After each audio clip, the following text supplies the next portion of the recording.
So, good morning, sir. Praise be Jesus and Mary. So, I am Marco Eric Ampansaon from Visit Science 3. So, while crafting this lesson plan, sir, it taught me, and also it challenged me. So, while crafting this lesson plan, it allowed me to recognize technology can transform learning from simple content delivery into a more engaging and meaningful experience. Yeah. So, while in this graph ko nito, sir, is it amazed me kasi technology, I learned that technology really can motivate, especially nowadays na the students are they are being influenced by the technology, or they are exposed to modern technology. So I know they are knowledgeable enough because of this advancement. So I was amazed on how technology make a teacher make their yung trabaho nila mas mapadali. So yun.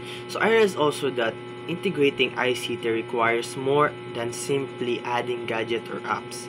So yun. Dito sa pag-graph ko nito, sir, is meron akong din natutunan about yung hindi dapat tayo so as a teacher, hindi lang dapat tayo nakafocus sa pag-integrate ng gadgets or yung apps sa mga students. So as a teacher, as a future educator, we should know how to align the tools from the ICT tools, from the lesson plan, and also the teaching strategies. So as a teacher, which educator in this 21st century era, we should know how to integrate and should know the alignment of the lesson plan from the very beginning up to the end. Hindi learn ko, sir, na hindi lang dapat i-align ICT is about gadget and apps. Hindi.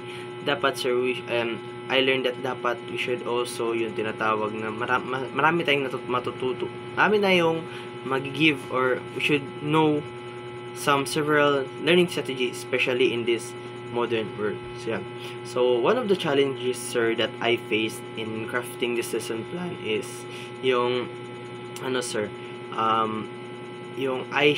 yung tinatawag na pag-align ng skills and also the available resources sa mga students, especially in the activity part.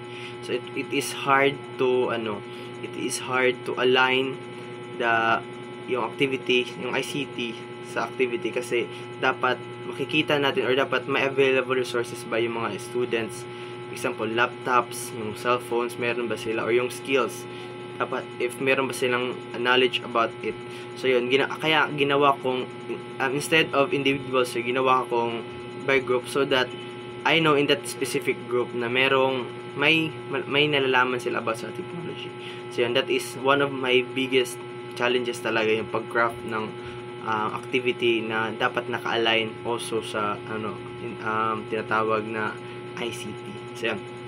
Now let's proceed, sir. So reflecting on my role as a 21st century future educator. So I now see myself not just a provider of information, but also as a facilitator, a guide, and also a co-learner. So, kasi ngayon, sir, yung na-learn ko also dito, sir, is ngayon as a I'm also exposed to this new era in which I need to learn more. Ika nga, sir, doon sa ILOs, the pinaka-last ILOs is that a teacher should also a lifelong learner. Marami pa akong pwedeng matutunan. As a facilitator, dapat i-facilitate ko yung aking students.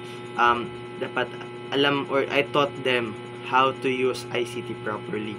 Especially nowadays na marami na yung mga batang na exposed, or they are more dependent on AI, in which it will not help them improve. But they are just being like naging tamad na sila na dapat is sarili nilang gawa, is nagde-depend na lang sila sa AI. So yun, I need to teach them those yung mga learnings na yun, sir. Then I need also to introduce them to the policies and the limits of the technology or the ICT. So yeah. Now, to stay updated and continue to improve my ICT skills, so one thing that I need to do and I keep on doing that right now, sir, is yung sa mga Facebook, sir, na mga stream or yung mga post or yung mga online, sir, yung mga sa online sa Facebook, especially sa TikTok, sa Facebook, sa YouTube. Meron ako mga na-follow na mga content creators about how to use AI, how to yung tinatawag na pag-integrate, especially the curriculum now, integrate the curriculum to the so to be more knowledgeable enough, or as a lifelong learner, I need to engage in those platforms so that may madadagdagan pang learning sa akin. So this, I think, sir, this is all yung aking reflection or yung aking natutunan sa paggawa ng learning plan na ito. So it was hard, but it was hard and challenging, but I made it, sir, because I keep on pushing. So that's all, sir.